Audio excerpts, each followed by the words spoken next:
राज्याचे मुख्यमंत्री देवेंद्र फडणवीस यांचा रविवारचा सोलापूर दौरा अनेक विषयांसाठी चर्चेचा ठरला. आमदार विजयकुमार देशमुख यांच्या प्रयत्नातून बांधण्यात आलेल्या सदनिकांचे वितरण त्यांच्या हस्ते करण्यात आले.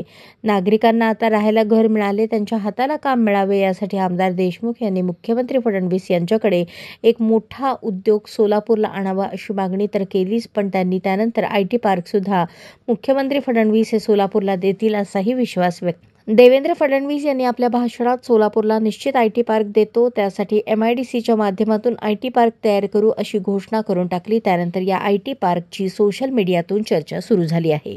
आमदार विजयकुमार देशमुख यांनी केवळ मागणी केली आणि मुख्यमंत्र्यांनी थेट घोषणा करून टाकली अशी चर्चा असून आता शहर मध्यचे आमदार देवेंद्र कोठे यांनी या IT पार्क आणि विशेष करून MIDCच्या माध्यमातून IT पार्क करण्याचे पत्र त्यांनी यापूर्वीच मुख्यमंत्र्यांना देऊन पाठपुरावा सुरू ठेवला होता. हे पत्र कोठे यांनी 15 जुलै 2025 रोजी मुख्यमंत्री फडणवीस यांना दिले होते. या IT पार्कची घोषणा केल्याबद्दल देवेंद्र कोठे यांनी साहेब, आजच्या आपल्या घोषणेमुळे माझ्या पाठपुराव्याला यश मिळाले, याचा आनंद होतोय, त्याबद्दल आपले त्रिवार आभार अशी सोशल मीडियावर पोस्ट केली आहे.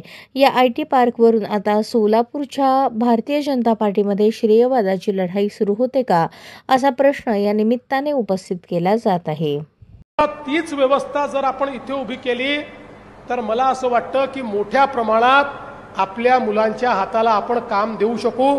आणि म्हणून मी आता जिल्हाधिकारी, महानगरपालिका आयुक्त, पालकमंत्री तुम्हाला सगळ्यांना सांगतो, IT पार्क करता उत्तम अशी जागा शोधून काढा.